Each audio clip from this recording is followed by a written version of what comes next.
Hello sir আসসালামু আলাইকুম sir. কে তুমি? স্যার আমি মেজর মনসুর স্যার। তোমাকে আমি গতকালকে ফোন দিছি না, তুমি রিং ব্যাক করো নাই কেন? স্যার আমি আজকে এখন খেয়াল করলাম, আমি তো এটা আমি খেয়াল করি নাই স্যার। এখন খেয়াল করছো কেন? তোমাকে গতকালকে আমি রিং দিয়েছি, when to pick up the phone. Sir phone করছে? আমি তো স্যার গতকালে খেয়াল করি নাই স্যার, আমি গতকালে ঘুমাই গেছিলাম। তুমি কোন করছে এটা বলো, তুমি খেয়াল করো না কেন? কোথায় ঘুমাই গেছিলে তুমি? স্যার আমি গতকালকে একটু অসুস্থ ছিলাম বলে আমি শুয়ে পড়ছিলাম স্যার। হ্যাঁ, তারপরে then why did you call me in the morning? আমি স্যার এটা খেয়াল করি নাই যে আপনার কল আসছে, আমি খেয়াল পুরোটা তোমরা খেয়াল করবে না। স্যার। তোমরা রিক্রুটিং অফিসার তো, সেই জন্য তোমরা খেয়াল করো না, বিকজ তোমাদের পোতা বড় হয়ে গেছে।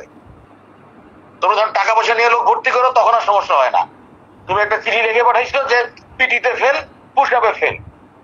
পিটি ফেল পাস করায় তা বিএমএতে গেলে সে আর্মিতে পাস করে না। আবার বিএমএ থেকে পাস করে আসতে বলে আর্মিতে পিটিতে ফেলে ফেল করে। You didn't feel like to give a call even. You're so far নাকা।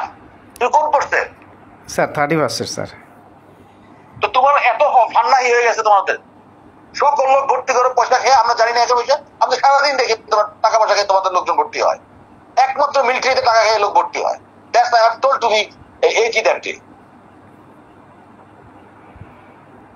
And you don't hesitate to give me a call even once I give you the call. And this is a government phone allotted to you.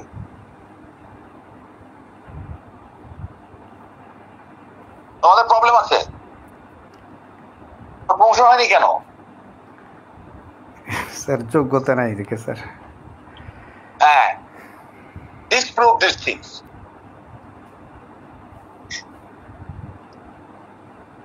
তোমাদের মতো অফিসে রিক্রুটমেন্টে রাখা উচিত কিনা দেখা doubt. Shame on you.